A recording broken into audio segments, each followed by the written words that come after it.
got time to play. I'm trying to make some money. I'm going broke. I'm tired of wearing the same clothes. Whatever you need to say about me, I'm tired of it. Okay, what in the emotional snitch chronicles is going on with Lil Woody right now? Because what just hit the internet isn't a rumor, a leak, or some courtroom twist. It's a full-blown unraveling, live on camera. And this time, it's not about Young Thug, YSL, or snitch accusations. It's about a man saying he's broke. Like, broke.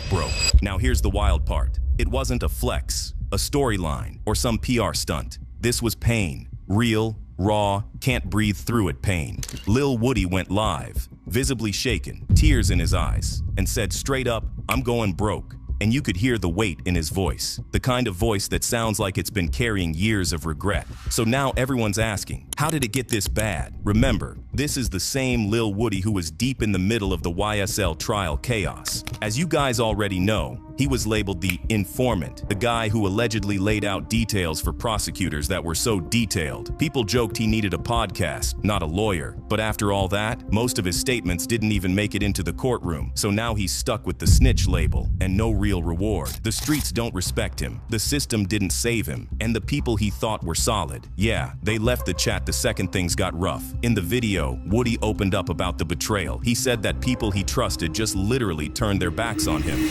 Let me tell y'all something about friendship. Friendship don't just go away like this when somebody mad.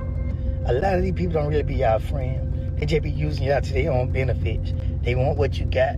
They want the attention that you gain. It's something that they're around you for, because a real friend won't fall out with you because you associate with people they don't like. And that moment, that hit different. Because you could see it in his face. He wasn't just broke financially, he was emotionally bankrupt too, and that's when the entire internet flipped. One fan commented, "A snitch talking about somebody turning their back on him. Crazy." Another said, "A rat talking about loyalty? This gotta be satire." Someone else even added, "He really thought he was the main character. Now he's just the plot twist nobody saw coming."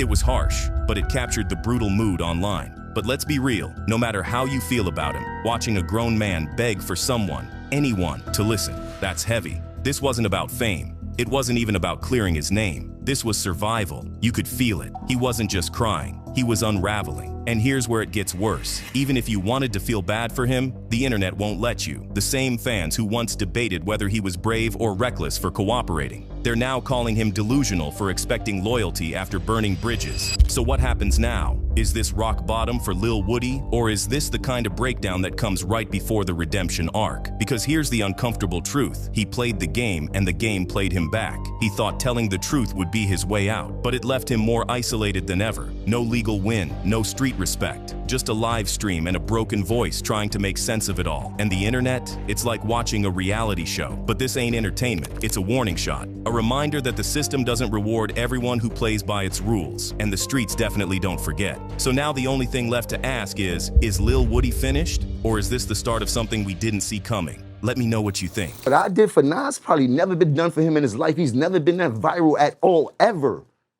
Ever. He's never been talked about like this ever in his life.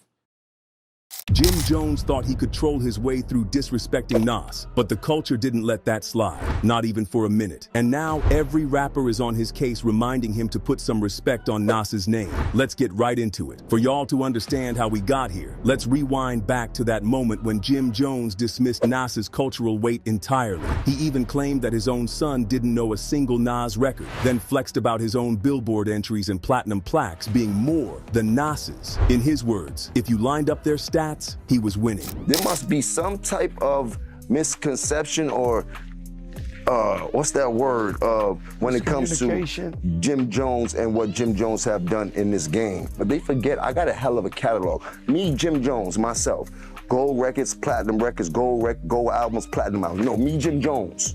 No diplomats, no nobody else. Me, Jim Jones. Shortly after that, Jones went head-to-head with Shannon Sharpe in a superheated nightcap episode because he was already carrying the weight of previous comments. And when Shannon asked him to clarify, Jim doubled down, saying Nas lost him after Belly, completely brushing off Illmatic, Stillmatic, Ether, and nearly 2 decades of classics like they were old mixtapes from a barbershop. I know I made a little boo-boo when we talk about the sales and all this type of shit. I don't feel like getting into that rhetoric about where I started and where he started. who said that bullshit. But listen. Shannon didn't let that slide. He legit went off on Jim, telling him that controversy might get him booked, but it won't put him. Shannon said, and I quote, "You're not seeing Nas, bro. I can be in the church house, and Nas still relevant. You can't live that." When Jim tried to pivot to Nas's fashion sense and Dipset street style, Shannon shut it down. This was about pen game, not outfits. And that context is important, because it's exactly what Joe Budden brought up when he jumped into the conversation. On his podcast, Joe broke it down plain. There's no universe where Jim believes he's a better rapper than Nas. Not lyrically, not culturally, and definitely not statistically. Joe traced it all back to the fact that Jim said his own son couldn't recognize Nas. But that's like a whole generation apart. One generation's ignorance shouldn't be mistaken for validation.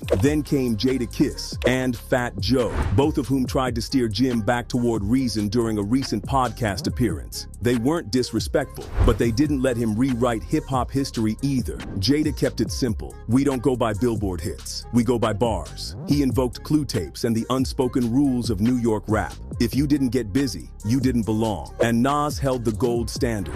Jim might have picked up his sense where he had dropped it, because he later came online fighting for his life. After going at it with Shannon Sharpe, Jim tried to play it off like it was all a stunt. He went online, posted cryptic captions about bending the algorithm, and laughed off the backlash like it was all part of the plan. But what he didn't plan for was the way the rap world clapped back with receipts. The thing is, Jim doesn't need to pull stunts like this. He's got classics, longevity, and credibility. But when you play with legacy, especially one like Nas's, you cross a line. He admitted he's chasing a bag, saying going viral is part of the hustle. But for many, it's clear. If you have to drag legends for clicks, then the legacy you're building might not be one worth keeping. Because in the end, no amount of trolling changes the truth. Nas didn't just build hits, he built hip-hop memory. And the culture is making sure Jim Jones knows exactly where that line is.